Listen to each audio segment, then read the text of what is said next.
நாயின் ஊரைச் சேர்ந்த விதவை பெண். நாயின் விதவை என்று அந்த பெண்ணுக்கு அடைமொழி.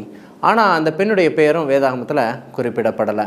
ஆனால் அந்த பெண் தனக்கு இருந்த ஒரே மகனையும் மரணத்திலே இழக்க கொடுத்தாள். அந்த பெண்ணுடைய கண்ணீரை கண்ட ஆண்டவர் அவள் மீது மனதுருகி அந்த மகனை உயிரோடு எழுப்புகிறார். அந்த விதவை பெண்ணின் கண்ணீரை அங்கீகரிக்கிறார் ஆண்டவர்.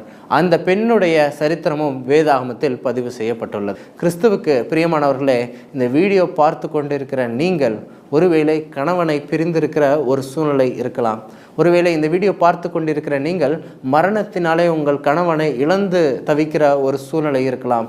விதவை ஏறெடுக்கிற அந்த உத்தமமான ஊக்கமான ஜபத்தை ஆண்டவர் கேட்டு நிச்சயமாய் பதில் செய்வார். விதவையின் ஜபத்தை மாத்திரம் ஆண்டவர் கேட்கவில்லை, அந்த விதவையை போன்று போராடி ஜெபிக்கும் ஒவ்வொருவருடைய ஜபத்தையும் ஆண்டவர் கேட்பார்.